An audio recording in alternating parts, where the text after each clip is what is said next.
House and works at Desire to Inspire Studios.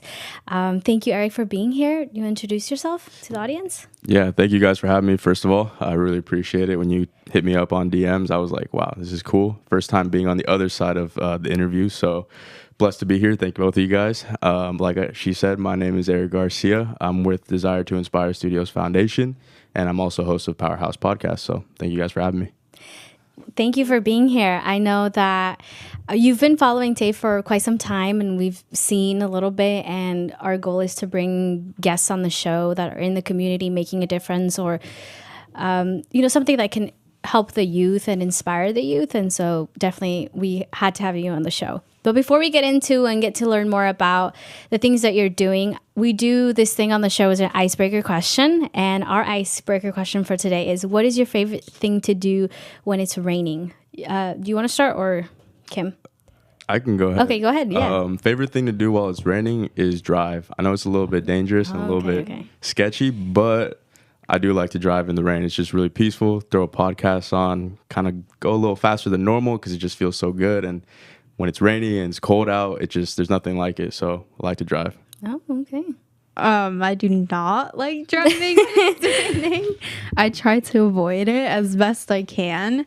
For the last week that it has been raining, I have been staying home except when I need to go out, and that's about it. But my favorite thing to do when it's raining is probably just sleeping and watching Netflix, just the chill, cozy type of situations. So yeah. Well, I do a little bit of both.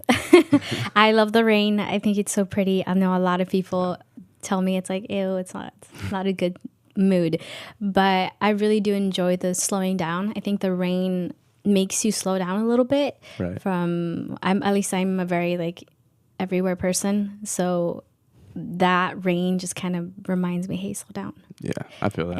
And restart. Thank you both for your answers. So now we're going to get into getting to know a little bit more about you. I know I've seen a little bit on your stories, on your personal account on Instagram, but we want to start off with the first question, and it kind of can lead us to wherever it's going to lead us, and is, are you in college?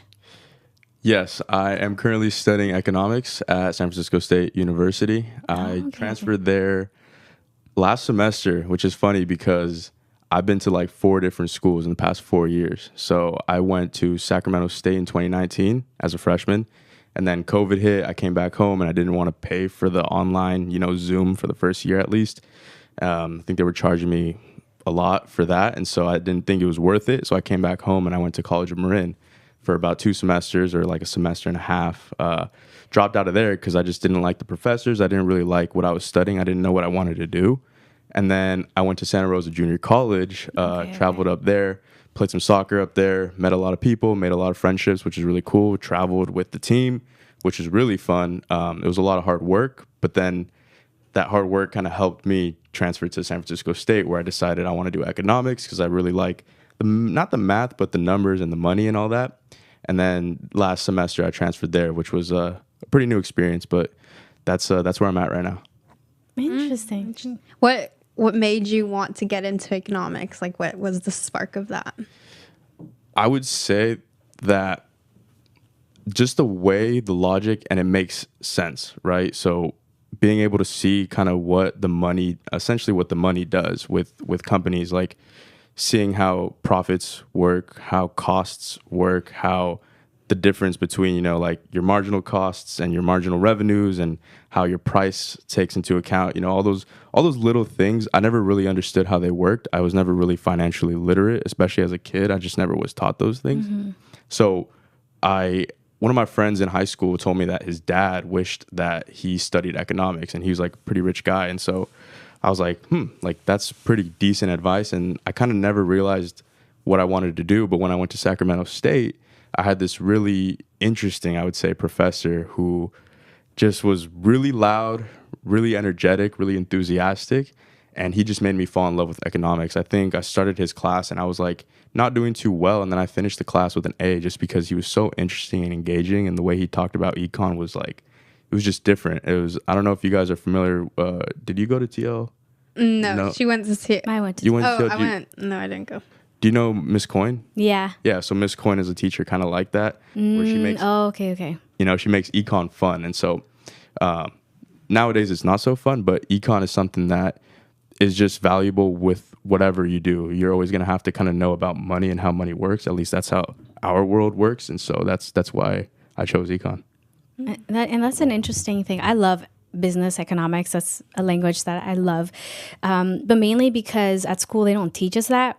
And like you said, it's something that you need in life. Mm-hmm. Like you're going to have, money's going to go through your hands, whether you like it or not. Right. You got to pay rent. You got to do all of this stuff. So knowing those stuff, financially, would you say financially? Literate. Yeah, that's the word. Yeah. You know that. It's a lot easier for you to do certain things. Yeah. Just that knowledge. One thing I heard, a famous guy named Jim Rohn, he talks about how like whatever it is you want to do, you got to study it. And one thing for me is I want to be successful. And part of that for me is at least being financially free. Like I don't need to be like completely wealthy, but I have big dreams and I have big goals. And so part of that is learning about money, what it is, and self-educating. I believe self-education is really important. And I don't think a lot of people do that nowadays. So I told myself, and this is just me being completely honest, I don't really like school at all. I never really liked school. I just kind of did it because my mom, single mother, kind of raised me here as an immigrant. And so from what I learned, she just told me, get by school, get good grades, and be a good kid. That's all you got to do. And me growing up with that mindset, I'm like, oh, okay, I don't really need to know school. I don't need to love it, but I just need to get by it. And that's kind of the problem I see nowadays. A lot of kids aren't really happy going to school. They're more happy leaving school, which is a big problem because when you think about it, you should be happy going to school and learning. And so that's the reason I chose econ is because, well, I would love to have a lot of money, so might as well study how to make money or at least how it works. Well, that's, especially at your age, having that mindset of learning about money and self-education is a very important part, at least from my perspective. I grew up that way. My family is a very entrepreneurial family. So I grew up not just studying school books, but I was taught to read books like Think and Grow Rich, or Rich Dad Poor Dad, which I think you might understand the language. Yeah. And I grew up learning so much about that for me, I didn't go to college. But at your age, I've noticed a lot of students that struggle with that. You're taught with go to school, get a good grade, get a good degree, and then continue life. And then eventually you'll get married, have kids. The cycle continues, work, home, work, home, work, home. But the fact that you have that at your age, how old are you? I'm 21. 21. Yeah. It's a great start. And you have your podcast and you talk a lot about that. Yeah. So that to me is a great combination because then you can teach, not teach, but you can inspire other youth to learn more about how to be financially smart, which is something that we're not taught, which is why a lot of people struggle financially in life. Do you want to add something? Definitely agree. I totally agree with what you're doing. And I honestly haven't really watched your podcast. I've only seen like one just because I know someone who was on it. And who was that? It was just Maddie G. Maddie G Fitness. Shout out Maddie G for watching it. Yeah. And I just saw that, but I should look at your other ones because I'm 17 and I think I want to be financially free when I'm older. As you said, not wealthy, but just like have that freedom of like, okay, I can do this, but like also love my job and like whatever I'm doing. Definitely. I recommend if you want to watch one, watch the one with my mom. I interviewed her last summer when I was in Hawaii. She's a self-made woman, amazing person. Love you, Mom. Shout out to you. And we go into her business because she's, like I said, an entrepreneur making 6+ figures. So she's done it all. So you should definitely watch that one. Okay. I will see that. Yeah. So you're going to college right now. What had got you into the work that you're doing? I don't know what came first, your podcast or the Desire to Inspire Studios? Yeah, so Desire to Inspire Studios came after the podcast. Okay. I started working on the podcast probably exactly a year ago. So I started dropping in February, basically, so a little less than a year ago. And it started just by me wanting more than life. I was an athlete, like I said to you guys. I met a lot of people, and traveled a lot, and it was really fun to do those things. But I kind of knew at a certain point I wasn't going to be a pro. I kind of wanted to. I was trying to achieve that. But then I realized that there's a lot of kids out there that were just as old as me, that were just as good as me, but they started training and doing the things that I started to do like 4 years before me. So when I was a senior training as hard as I could, or I was actually like 19 in 2020, there were people that were like doing what I was starting to do 4 years before me. So naturally, if someone starts doing something 4 years ahead of you, they're going to be where you are a lot faster than you. And so there was no way for me to catch up. At least like that's kind of how I saw it. It's not really like an optimistic view on it, but I really love economics. And so what it is optimal quitting. If you quit at the right time, you can kind of catch something else at a better time and maximize your profit, so to speak. And so what that was for me was podcasting. And I believe we were coming back, me and my family, we went to Tahoe, and I was doing like some preseason training up there, and we were doing like a little vacation, and I was coming back, and I passed Sacramento State where I dropped out or left essentially. And I was like, I really like something struck a chord within me. I was like, wow, like Sac State, like this was such a bad time in my life. It was like really lonely, lots of stuff that I shouldn't have been doing out there I was doing.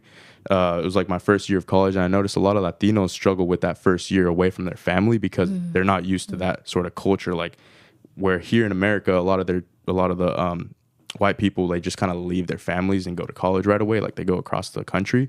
I went across the 80 to Sacramento, and it was tough. And when I came back from Tahoe, I was like listening to a podcast, and then I was like, why can't this be me? Like I had such like a eye-opening moment, and I was like, I could probably do something like this. And so I started watching a ton of videos on how to start a podcast. And what I realized, the three main things of starting a podcast is the pre-production phase, the production phase, and then the post-production. I'm sure you guys probably know because you guys got your setup here, and I'm really a fan of it. The pre-production is really hard because you got to establish your mission, your vision, and your values. Once you kind of know those things, that's kind of your brand identity. Then you go into, okay, what is this going to be about? Am I going to be interviewing people like we are? Am I going to be, doing news stuff? Am I going to be just solo with the camera? And then once you figure that out, you go into, okay, well, now I got to invest some money in some gear. I see you guys have a really nice custom-made table, which I am a fan of it. I'm almost debating dropping some right now and getting one for myself because it's really nice. And so that's what you kind of have to do. For those of you guys watching out there, you have to drop a lot of money, or at least invest a lot of money. It seems like a lot, like a commitment at the time, but what you're doing is you're investing in yourself, you're investing in your future, and that payout on the other side, you don't see it right away. It's like you're kind of driving at night with your headlights on. You just kind of could see like 30 feet in front of you, but it will pay out. And so a lot of investing from my income came from like that, the podcast. Then you got the set design, right? Like, what do you want it to look like? The gear. And then the production phase, at least for me, was pretty easy because I've always liked writing and talking. And so the post-production was my favorite part, even though it was the most difficult, I would say, is like, okay, now how do you edit these things? How do I learn Premiere Pro on Adobe? How do I learn Adobe Photoshop to make a logo for my podcast? How do I put the links up on a new Instagram and all this stuff? And then lastly, which is probably my actual favorite part, is the marketing. How do you get an audience now? And it's funny because one thing I did learn from that was like, not everybody loves the quality of the show. What I mean by that is my first couple videos got like over 500K views on TikTok and Instagram. Yet my newer, not most recent videos, but kind of like a couple months ago, the quality of the production is much higher because I've learned how to edit better, especially on like those shorts and reels and TikToks. And I don't get as much views on those for some reason. And so it's funny because it's really hard to really build the community around the algorithm. What you have to do is stay true to yourself. And so that's one thing that I definitely have learned when I started, but that came along a lot before the Desire to Inspire Studios. Okay. Interesting. I mean, your pathway is a bit different from ours, but in a way similar. And let me explain why. But first, really inspired by how you started. Thank you. You have the courage to take a step forward and go with it. You did it. Thank you. Right? That's like the hardest step, in my personal opinion, is taking that step of like, I'm doing this and you're doing it. Yeah. And then all the other stuff, well, it's a journey that you're going to go through. our Tay was already established for us Before we joined. before we joined. Yeah. We're not the first host. We're not the first host at all. So really? Douglas, our executive director, he had another show which Javier and I co-produce or host with him, and it's called Cuerpo Corazón Comunidad. That is the signature like show of Multicultural Center of Marin, and it's in Spanish, and we get a lot of funding for that show. But they wanted to do one in English and for the youth, and that's where TAY came in, and TAY stands for Traditional Age Youth. And that was established 4 years ago, if I'm correct? 4 almost 5 years ago. Wow. And that actually almost 6 years ago, and they had different hosts on there, but then this kind of lasts depending on if you stay, because a lot of our hosts end up going to college. They end up leaving Marin County. We all have different stories on how we got to Tay, but I think actually ours is similar. we did an internship here with MCM. It's called Presente, and that's a leadership internship that you do for a certain amount, like 6. I did it for a year. Yeah, it's either 6 months or a year, and they still offer that program actually. And you get like money for participating for each semester. Yeah, so it was a good opportunity. I did this when I was in NTL. Nice. So we got that, and then we joined in through. They did an interview-ish kind of. They just talk to you and see, and then they're like, "You're the perfect fit." So then that's kind of how we got into that. There's a whole backstory to it, but point is that's how we got here.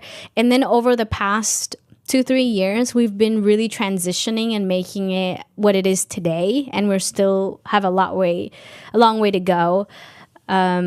But you see, that was set for us in a way we didn't get to choose. I mean, in a way, okay, like a year ago, like this setup, we've had this setup since like June probably, but before, like a year ago, like more than a year ago, we were located somewhere else down in Canal.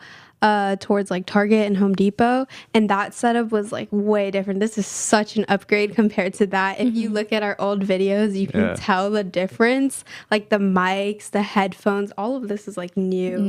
Yeah. It was such a small space too. Yeah, it was really so small. it was like we're all like so crammed, and like here it's like a bigger space. So in a way, like we did like upgrade. I like how you guys kind of made it your own almost now. It's Yeah. like, I recognize you guys with this brand, which is pretty cool. Oh, that's awesome. Thank you. I mean, one of the biggest things that I'm very grateful with Douglas, who's a huge part of making this happen, is the freedom that he gives us. He's never on top of us on like, this is the show you have to do. He said, this is your studio.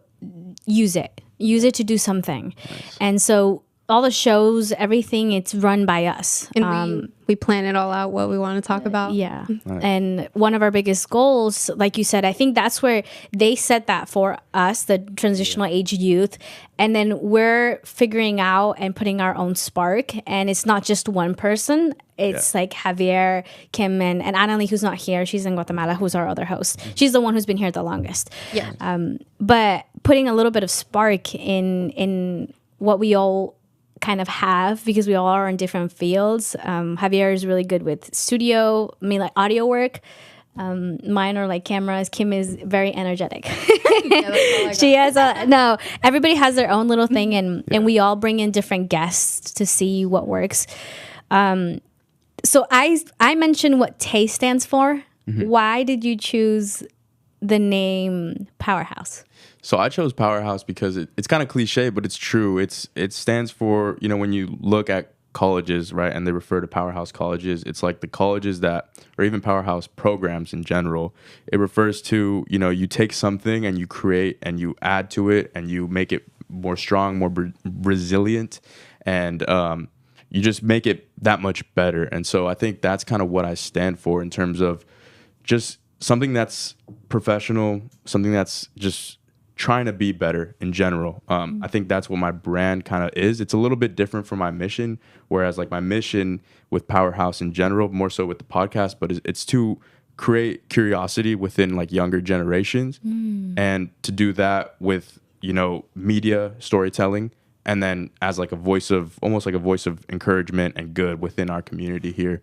And so with that is kind of what I came up with, but what I remember from when I came up with the name is when I heard the word powerhouse, and it just stuck. It was like something that I knew, like, this is what it's gonna be. Well, you answered my following question, which was what was your goal, but you kind of summed up that with what you said. There's a like part of the mission and the vision are a little different, because what the vision is, and I would say that's probably my goal, is to create an educational company that's universal and accessible to everybody. How I'm going to get there, I'm still working on it, but that's kind of what the end vision or the end goal is for me. That's a good one. What are you currently, like, what are your platforms for your podcast? So I'm currently on, long form is Spotify, Apple Podcasts, Google Podcasts, and YouTube. I'd recommend Spotify for anybody because you can see the video and hear the audio at the same time, which is pretty cool. And then for like short form stuff, I'm on TikTok, YouTube Shorts, Instagram, and yeah. What has been the most challenging thing about running your podcast? Not stopping. I think not stopping is very hard, because there's times, like I remember times where late at night I was like editing, struggling to kind of fix one little line on the logo on Photoshop, and I did not know how to do it. And it just took me like, I think it was like 2 a.m, and I was still like hunched over on my computer, little laptop, and I was like, I cannot do this. And I didn't stop. And the next morning I kept working on it. And you can't see it now on the logo because I changed the whole ass logo. Sorry if I can't curse. I changed the whole logo. And the one thing that stuck with me throughout that whole thing was I didn't stop. You know, there's times where I remember I was waiting for a whole podcast to upload. I think it was like 6 hours for the whole thing to upload. And so I slept. Oh, wow. I ended up sleeping. The next morning I woke up and it was finally uploaded. And I was like, well, at least it worked, you know, thank God. Mm-hmm. And so just not stopping. What I realized is it's like a shark swimming in the water. They say it's, you know, as soon as the shark stops swimming, it dies because it needs that airflow or the water flow to get oxygen into its gills. And so that's kind of how I see it. Is like as soon as you stop, that's kind of when you're done. It's over essentially. And so not stopping, I would say, is the hardest part, but it's also the most rewarding part. What have you learned from that part of under the not stopping part? It's just about drive. It's, you know, again, Jim Rohn, I'm going to quote him again. He says, you never are supposed to wish for life to be easier. You're supposed to wish for you to be better. And so it's that internal fire that burns within you to be better. It's like you don't realize how much you can achieve until you want something so bad. And I've realized within the last 6 months, I've achieved so much just because of the amount of uncomfortable positions I put myself in, but also that self-motivation within myself. There's no one else that's going to motivate you. It's literally all from within. And so that's kind of why I do the podcast, because I want to be able to, at least if I have to speak to someone, if I can speak to any little kid out there that hears a story from me and they get a little bit of inspiration, that's fine. You know, I grew up with, when my dad passed away in 2010, he got in a horrible car accident, drunk driver, victim of a driving accident. He crossed the street and he ended up passing away because they ended up veering off the street and hitting him. And what stuck with me from him was having a positive attitude. And so when I was a kid, I always had a positive attitude. And I remember what crushed all of that was when I was in 2nd grade, I believe. They asked me, what do you want to be when you're older? And it was an assignment for a class. And I said, I want to be a professional soccer player. And the teacher said, you can't do that. That's not a career. It's not a real career. And I was devastated. I was crushed. And just a couple months ago, I was doing a training with Powerhouse Athletics. We were doing, I do like a lot of one-on-ones and group sessions with kids. We train soccer. And I had this kid, and he's a goalkeeper. I'm like, what do you want to be when you grow up? And he's like, I want to be a professional soccer player. And I said, say it again. And so he said it again. I'm like, say it one more time. And so he said it again. And then I told him, next time someone says that to you, say, I will be a professional soccer player, and you must say it with confidence. And he was like a little bit like shy when I said that to him. But what I was trying to teach him was that if you say you will do something, you don't have an excuse to give up. You have no excuses. But the moment you say you want something, you kind of are giving yourself a little bit of leverage to kind of get away from it, make excuses, kind of don't have to do it. And so part of that, again, was me trying to inspire him to actually achieve his dreams, kind of like the opposite of what my 2nd grade teacher did. And so all of those things kind of came about through the podcast and through essentially motivating myself and, you know, motivating others as a result of that. That's interesting. I like that. I like the way you like word things. So, like, I need to learn from that. It's storytelling. You got to learn how to do storytelling. It's powerful. It's improving slowly. I have a question. Oh, wait, it just left my brain. Can I add something? Well, yeah. Go ahead. First, I'm sorry to hear about your dad, but I love how you use that as a more of a fuel to push you forward. Definitely. And I'm gonna connect with your story. When I was in TL, they asked me what I wanted to do, and I said I wanted to be an artist, meaning I wanted to do storytelling through photography and videography. Nice. Every teacher would tell me that how are you going to pay your bills with that? Wow. The only person who believed in my dream was Mr. Stenberg, which you know of him. And I told him I want to be a photographer, an artist. That was my dream, and it still is my dream. And I remember him saying something similar. That doesn't matter. You don't need to go to college. There's so many roads that you can take to be successful. There's not one road, and that stuck with me. So you having that drive and to continue moving forward and realizing, you know, what's challenging for me for the podcast is to not stop and realizing what you learn from it. I think is amazing. For us, like I said, I'm kind of connecting the dots, seeing different things. We get paid, right? So we have to. That's like, we have to. We're not thinking like we're not going to do one. Yeah. It's like, this is our job.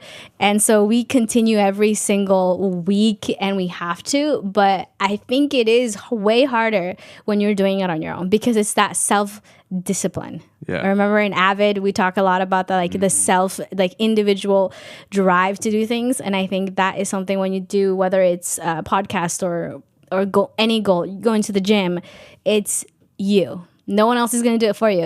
You're the one who's going to be doing it. Did you get your question? This is like a totally different like topic in a way. Sure. So go ahead. I'm just going to like switch the topic a little bit. I wanted you to talk about more to the audience, like what your podcast is about, because I kind of have an idea of like what you do. You do like interviews, right? Yeah. And like, I just want you to talk about just so they get it. So I have an interview style podcast. So you're right, where I do interview people. Usually it's one-on-one, or it's been one-on-one for every episode. And I interview a wide range of people, from professionals to students to athletes to entrepreneurs, creatives, and everybody in between. And I essentially just try to learn as much as possible. It's almost like networking, but with a purpose, I would say. And you kind of get a little bit more out of that, and you get to share that. I recently joined this networking group, BNI. It's a North Bay networking group. And part of the requirement for that is doing a one-on-one with anyone in the group. And it's like a bunch of like bankers and real estate professionals and all that. And the reason I bring that up is because it's kind of what I do already. I have one-on-ones with other people, and I already do that. I ask them questions. I say, okay, like, a lot of it is like, what were the challenges? Similar to the questions that you gave me pre-show. What were the wins? Some of the wins. What were some of the lessons you've learned? What were some stories that you've had? What does it take to do this? A lot of them are like, what are your goals in 5, 10, 20 years? And so it's learning about people on a deeper level, not really surface level, because a lot of the stuff we see nowadays is surface level stuff. What I try to find is the deeper meaning within them, That's interesting. Yeah, I've seen the little clips of it on Instagram, which, by the way, props to that. That's great marketing. I'm working on that with all of our other shows. You have some pretty interesting guests. I recognize a lot of them. A lot of them gone to TL. I recognize Abraham. I think Abraham did karate with me growing up. I might be wrong on that. Shout out AP. Abraham. I do recognize a lot of people on here. What is, just to close off a little bit of the second half, what is someone you interviewed that has stuck with you, that when they told you, you're like, man, or a story? I would say 2 people. I want to shout out 2 people right now. The first one is Erick Cotton, goalkeeper for University of Pacific men's soccer. He just recently was in an skateboarding accident. He was hit by a car recently. So God bless your soul, bro. I hope you're doing good. His story is incredible. He's really close to God. He's a man of God, and he's doing really well. And I hope that he's recovering, and I hope to see you back on the pitch soon. Second guy that stuck with me was David Garcia, aka Fearless Fitness. Shout out Fearless. He's, again, an entrepreneur. He does a lot in the fitness industry, similar to Matty G, like you said. But he's kind of moving more towards business right now, and he's insanely talented. He's such a hardworking individual, and he's such a down to earth guy. Like, he's so chill. When I first talked to him, I really admired his story. He was like an overweight guy, and he played soccer, and then he went to college and played more soccer, but then he turned his life around, got into fitness, got into business. He's insanely talented when it comes to like networking and meeting people. He has an insane network, and I'm just a fan of his. He started his own clothing line by himself and with the help of his girlfriend, and he's incredibly successful when it comes to that. He's gone through a lot in terms of like life, but every day continues to push. And so he inspires me a lot. We recently started a new little business endeavor, G&G Marketing. So it's like about real estate, social media management. And so we're working on that for this year right now, but incredibly talented individual. I'm a fan of yours, bro. You know what I love is hearing how you're very open to meeting new people and kind of saying, I'm learning from their struggles, from their wins, and using that to help you. And nowadays it's really hard to do that. Sometimes a lot of people get offended really easy, and it's hard for people to be open. So the fact that you see a win in that, is super great, because you're learning. It's good for you. One thing I'd like to say, and I don't mean to cut you off, but no, it's okay. It's what I like to call tribal solidarity. And what that means is essentially you are within a group of other people, and you guys share the same resources, the same results, and I believe the last one is the same reasons. So it's like the same reasons you have to live. You guys all share the same thing, resources, right? We're all here on earth. We all have the same resources and results, right? So if you win, I win. If you lose, I lose. That's kind of the way I look at life in general, and with like an empathetic sort of point of view, where I kind of want to analyze, observe, and understand other people. And if I could do that, I don't necessarily need to agree, but as long as I understand, it's all good. Yeah. And I hope I get the same from other people. And so that is how you end the second half. All right, we're going to come back. We're going to play a short song by Ismael Lara, who is a local artist here. It's called Walking Stars, and we'll be right back. With you by my side. Yeah. In the whip, thinking of your smile and your perfect laugh. I know you're still alive, cause I feel presence next to me with you by my side. I'm indestructible, more powerful. I'm gonna make you proud, saying I don't want to one south. Fast tracking through the Golden Gate, trying to get home a buy. I know everything's gonna be alright. Cause last week I seen you in my dream, and you said it ain't bye. You said don't shed no more tears. I just want you to know these sparkling tears contain core memories that spark the projection from the fondest memories of my life. Each tear's a flashback, each tear runs down my face like a half bag. I celebrate them, this path I was meant for. Pain and lessons, gifts from the heavens, no longer question. They strain my bond, my sons, so we don't commit the same mistakes in the streets cold game. To transform darks to light, we meant for. To help others spark they shine, I was made for. I am king, gradual unconditional love is what evolved my wings. This is how I flew out of eternal purgatory, changing my patterns to aviate to fly patterns, move through the cosmos like the Green Lantern. With you by my side, I'm afraid to fly. With you by my side, I feel the urgency to truly live life. With you by my side, I understand we don't ever really die. We walk in stars, destined to rise. We rise.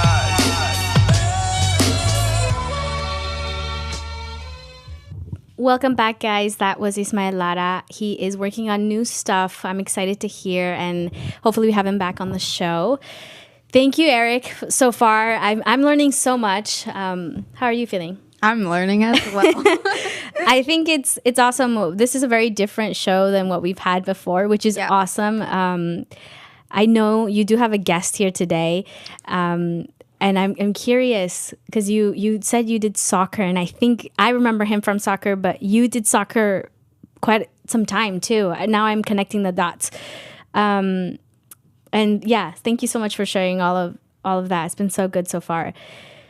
Transitioning kind of into the Desire to Inspire Studios, what got you into there, or do you want to explain kind of what Desire to Inspire Studios is? Yeah, sure. I can break it down. I started working with Desire to Inspire Studios 3 months ago. And so if you guys don't know what Desire to Inspire Studios is, we are essentially a nonprofit production studio located here in Marin County, California. I'm currently head of sales and marketing working with them. What I do is break down like the marketing internally and a little bit for our new kind of social media marketing production side of it. And so we work with a variety of different clients, and we offer a variety of different services. The three kind of aspects that we kind of like to handle, or at least for now, are handling is the business and creative side of it. So what I mean by business and creative is a lot of professionals or a lot of creatives come to us with projects.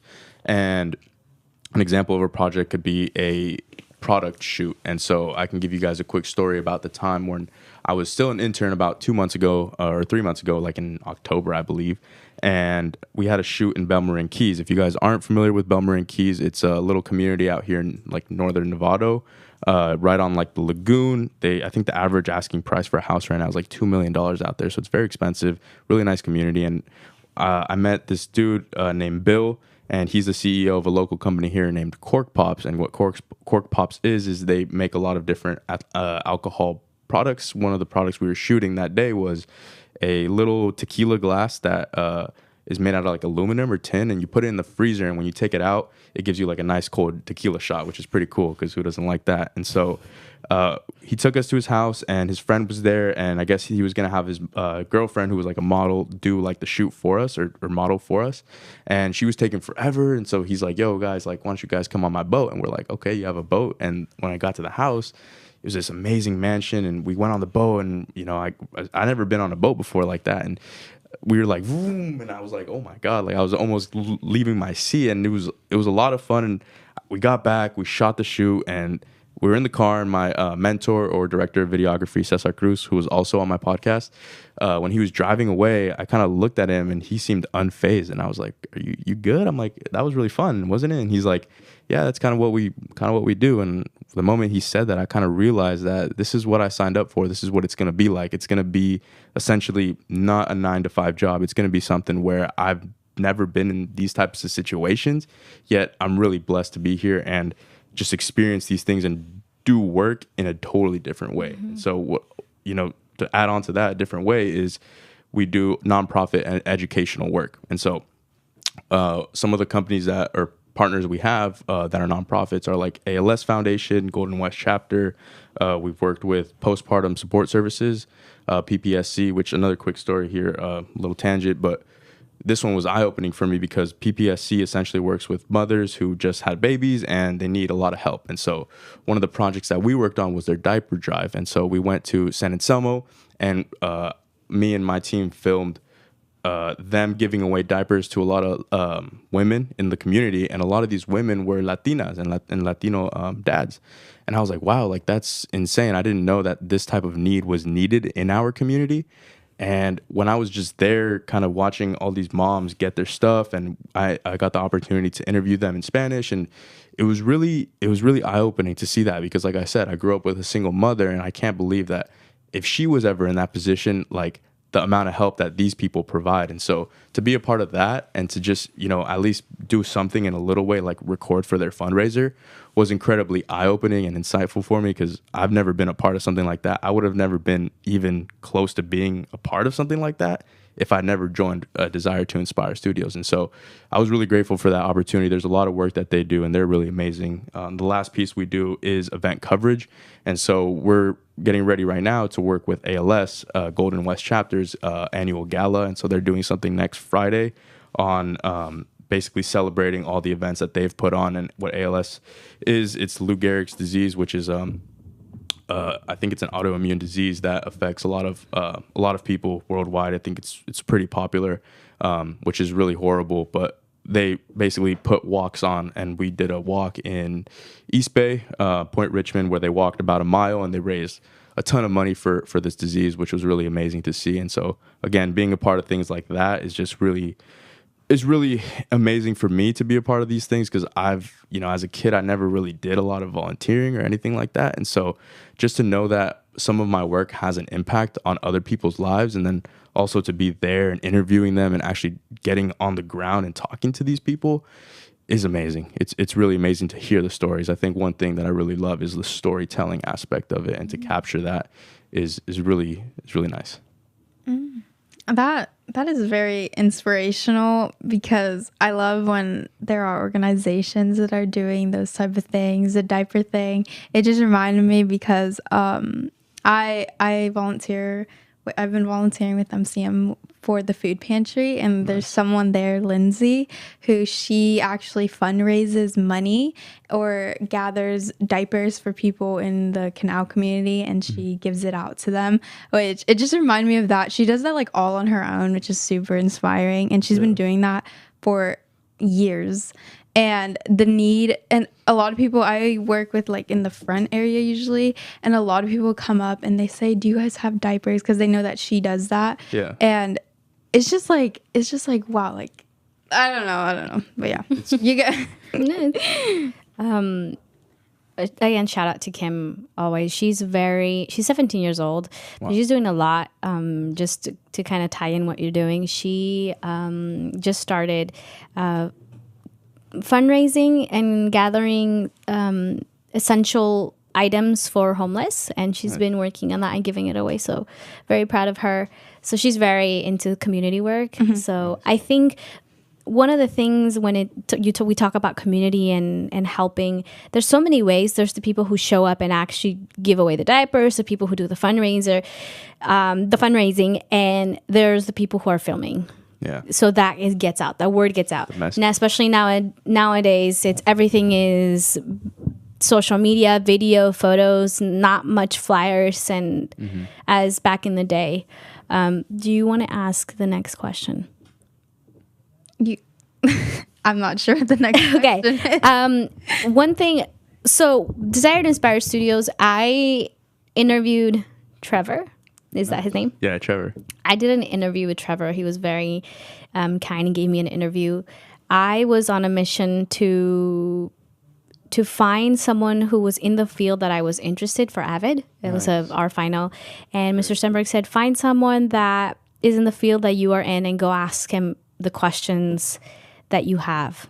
And so I shoot an email, and his assistant answered, and he gave me supposedly a 30-minute interview, but it lasted way longer, and he was just spilling every possible thing that I needed to hear. And I was supposed to get an internship there, but I ended up not going that route. I ended up doing something else. So one of the questions that we have is, are there any opportunities for people to get involved? 100%. Yeah, anybody can get involved with us. We have a 100-hour internship program. It is not paid, but oh my God, I can't even begin to start to speak about the amount of value that you get from this internship. Can you talk more about it? We have youth involved or not involved, who listen to our shows, and we try to find opportunities and do that networking that you're talking about. Yeah. Oh my. Yeah. You guys should definitely get involved if you guys are out there watching. I know if you're watching right now, you're a leader in the community. If you're watching the show already, so definitely just take action. So our internship program is 100 hours, and essentially there's two ways it goes, because we're kind of revamping it right now into a curriculum where you basically learn the basics of everything we do, but tailored towards your interests, right? So me at the time, I didn't know I was interested in necessarily marketing and social media and all that stuff. I was more so like, they asked me like, okay, what do you like? And I'm like, I enjoy podcasting, I enjoy editing the podcast, and I enjoy posting them and filming them. And so I kind of knew about a little bit of everything, but more so I have people coming to me and saying like, I want to learn how to screenwrite. And so we're preparing maybe a screenwriting curriculum. We're also preparing, a basic videography curriculum. We're preparing, you can do stuff like how to run the business, right? When I first joined, I was really curious about like how the operations of the day-to-day business like went, like payroll, and my mom's a bookkeeper, so I have a background in accounting, and so I was like, maybe I'll see how they do their accounting, And so there's something for everybody. It's more so about what you want, and like I spoke about earlier, is how badly you want it and if you're going to ask for it. I think if you ask for it, Trevor's an amazing person. Shout out Trevor Henley. You are literally amazing. And he helped me so much with everything. And not only Trevor, but the whole team, Raw, Chris, Justin, Kristen, Christina, Cesar, everybody. And so they just come to you with open arms, and they're really accepting of who you are and what you want to do, but also they challenge you to be better. And it's more so about yourself. I do recommend this internship for everybody and anybody, but I do recommend that you also go to this internship program with the ability, or at least the interest in working hard, being timely, and being willing to learn. If you have those 3 things in your arsenal and your little toolkit, you will be fine because there's something for you. It's tough because we get a lot of kids who don't necessarily have like really open schedules, but we make time for everybody. If you have even an hour a week or an hour a month, we'll still make time for you. And so there's so much to learn and so much we're working on right now. I'm not sure how much I can say, but I can say this, that we are working with Dominican University and Tam High School's Bridge the Gap program, and we're doing a partnership with them in order to tell the story of the oral history within Marin City, which is a pretty underrepresented and underprivileged community here in Marin and the whole entire Marin County. And so we're going to be working with them and filming the youth, interview the older people as like living history, because they are a part of the history, and they're still here to tell the stories. And again, that's going to be a major theme throughout this episode, is like the storytelling aspect of it, because those stories are going to be incredibly valuable. So that's one of our major projects. It's not open to like the public. It's more so for the Dominican and the TAM students, but we are working on like an application where you can basically download the Desire to Inspire Studios app and then watch all of our programming. For now, though, you can go to YouTube. Our video is probably dropping in about an hour from now. So at 6 p.m. are the 10 videography essentials that are dropping. So stay tuned for that one, guys. As a youth, I kind of want to ask questions about the internship that came to mind. The first one is, where is it located? Because sometimes, like when you're my age, like some people don't have cars, and so it's we're right on Mitchell Boulevard, right by McKinnis Golf Course, or do you Lucas know? Valley? Yeah, Lucas Valley Road. Okay. Yeah, right there. So we're really close by. That's pretty close. Okay. Yeah. And then my other question was, what's the process of getting into the internship? Because I've done a lot of internships. A lot of time, like you have to be interviewed, and like not everyone gets accepted. How does that work? I think our acceptance rate is like 100%. Like we don't discriminate against anybody. As long as you have time to show up, all it is we get your contact information, or you can sign up through a link in our bio on our Instagram page or on our YouTube videos. Those links are everywhere through our link tree. And you just sign up. You just tell us a little bit about you, your situation, and your interests. Those are the 3 most important things that we kind of want from you. And then we work out, there is an interview process, but it's more so to get to know you and to kind of understand where you're coming from. Like I said, what your situation is and what your interests are. Like, what are you interested in? What are you interested in? Me? Yeah. I'm going into the medical field. I'm into medicine. Okay. But she's I'm asking just so like in case someone knows, but I'm also interested in like business type in a way, like as a side. I do want to, like, I have a fitness account and I want to in the future, not right now, like put that into like make money off of it and go into like all that, but not necessarily like right now. I feel like I'm 17. I got time. she's like, I got time. Well, that's when I first went in there, they were working on what you guys are doing right now. I think that was, Trevor mentioned that a lot when we were talking. He's a very wise and very inspirational guy, for sure. Thank you for all of that information, and to everyone out there. Hopefully we can put out their website on the comments down below to be able to guide everyone there. Nice. We have, time flies. We have like 10 minutes. Do you want to ask the next question? Or yes. Okay. I got the question now. I was in the wrong part. Okay. Okay. What is one thing that has not changed about you since high school? Again, I would say my empathy towards other people. More specifically, like I said before, like understanding people. I think that like communal aspect, like that tribal solidarity, where when I was a kid, I remember like if something bad happened to another kid, I would feel really bad for them. And then like if some kid had like won an award, I would feel really happy for them. And so till this day, I don't think that's really changed, even since high school and now into college. I just feel like a lot of people, especially nowadays and especially within our community, it's very tough to see that gratitude and that empathy. And I just don't want to waste my time, feeling not bad, but necessarily judging or prejudging or being prejudiced towards other people. And so, really understanding and putting the work in to actually understand, again, observe and analyze other people's situations is something that just, I guess I was raised, my tradition, culture, and family really just shaped me to believing and having those beliefs. So that's something that's just never changed within me. I've always kind of had that ingrained into me. I have a question. So you're a first gen, correct? Correct. What, because I know we have a lot of first gens who are part of our community, and a lot of us have a hard time.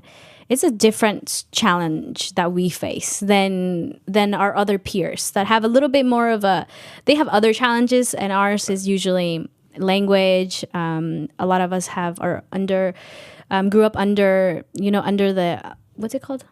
Underserved communities, and being the first gen, you don't know a lot of things. Like, you ask your mom or your dad, and they're like, I would love to help you, but I literally can't. And so you're going to college, you got a lot of things going on for you. I want to know a little bit of what has got you through that. Again, I think it's the self-motivation part of it and the self-education part of it. A lot of it comes from within. And so the self-motivation is more about, like you said, discipline, about just doing what you need to do rather than what you want to do. And that is, at least for me, I would think for other people as well, something that you kind of know within yourself. You know what you should be doing. You know you should be going to the gym, eating healthier, studying, or getting the job, or applications and all that stuff. You know what you need to do, but a lot of it is you don't know what it is, or what I mean by that is, like, you're not educating yourself upon those topics. And so a lot of it is having the motivation to actually educate yourself, and then once you educate yourself, you got to have motivation to actually act upon it and take action. And so for me, a lot of it, I didn't start doing any of this stuff until probably 2019, or 2020, once the pandemic hit. That's when I kind of switched things up, because I was in such a low point in my life that I couldn't stand to be at that point anymore. And so there was two options for me. It was either stay here and get worse, or just, pedal to the metal, go as fast as I can, and try to get as good or better as I can. And so that's kind of what it was for me. And again, that's why I do what I do. I want people to reach out to me if they need anything, right? If they have questions about college, how do I go to college? What's the college apps? My cousin, she recently applied to Contra Costa Community College. I believe she's supposed to be a sophomore, but she took a semester or a year off, and she doesn't know how to do applications. She doesn't have resources like I did, like 10,000 Degrees and Avid, like we did. And so what I took upon myself is to teach her those things. And so anybody can do it. You just have to find the resources. I know 10,000 Degrees is amazing. If you guys aren't familiar with 10,000 Degrees, they're an amazing college prep program that will help you from literally A to Z. And it's just about doing the little things and pushing yourself to kind of get through the application process, read the whole website. Just make sure you're looking in the right places. And a lot of it is tough, with the language barrier, for example. That is something that is tough, but that's why we have resources like the Multicultural Center here in Marin, where you can kind of ask people for help, but it doesn't happen just like that. You have to actually do it. And so the action part is the most important piece. You kind of have to, what they say is you have to protect your values, and there's always going to be people attacking the good. And so what that good is essentially is your ability to advocate for yourself and to self-educate and to go out and actually chase those things. And if you want them that bad, you will do them. I'm not going to lie. It's not easy though. It's not easy to give up the Netflix, the Gucci shoes and the Prada bags and all that stuff. It's not easy. It really isn't. But if you want, the end goal to be what it's going to be, you have to give those things up. Thank you for sharing. I think as a key part that I learned through Avid, it was that there are resources out there. You just got to look for them. And as much as it's hard, it's not impossible. Right. And you going to college, especially with your mom being a single mother, going to college, you finding your own path is very important. And as a first gen, there's a lot of challenges that we all share in common, and supporting one another is key. Like you said, your cousin didn't know, but you know how to do it. So doing the same thing, those little things, helping one another, because we do have the common, what you mentioned, we have the common goal of pushing forward and living better. We have 5 minutes left. I know We have a lot of questions left, which we're not gonna get through. But I feel like the last question for you, a closing thought, is what message would you want to tell youth that want to be involved in arts or like whatever they want to do, their dreams? What advice would you give them or message? Just go out and do it. Honestly, really, really focus on learning how to do it and learning what it is you want to do. And as long as you're learning, continuously being curious, I think curiosity is one of the virtues of life. Like just learning and having they call it like a childlike curiosity, because children have hundreds of thousands of questions, and just when you think you've gotten to the last one, they have hundreds of thousands more, right? And so that's kind of what you have to be like. You have to ask those questions and really dig deep into what you want to learn. And to you guys listening out there and to you guys here, you can achieve it. I know you guys can. We have a special group of people here. You guys are amazing. And those of you guys listening, again, same with you guys. And so you just have to be able to actually go and do it. Get out of your comfort zone a little bit. It's not going to be easy, but you either, start today or tomorrow, or you don't start at all. And so it's about, going to sleep tonight and waking up tomorrow, and you can decide to change or not. And so that's kind of what it's like. That's, to put it plain and simply, that's what it is. I like that. You inspire me as well, honestly. Very much. just like literally off of just this show that I'm interacting with you, you inspire me. Thank you very much. I hope you achieve your dreams, and that really means a lot. I really appreciate you for that. Thank you. I have a follow-up question. What are good podcasts you recommend? I don't know, inspirational motivation that is like you're listening to right now. That's a great question. I've been listening to the PBD show by Patrick Bet-David. I really recommend that, especially the most recent episode with Neil deGrasse Tyson, astrophysicist. I don't know if you guys heard of him. Joe Rogan, obviously. Andrew Schultz, which is he's a comedian, really funny podcast, more entertaining, more uplifting. The Wealthy Way podcast with Ryan Pineda talked about real estate investing. I would say the Powerhouse podcast with Erick Garcia, no doubt. Yeah.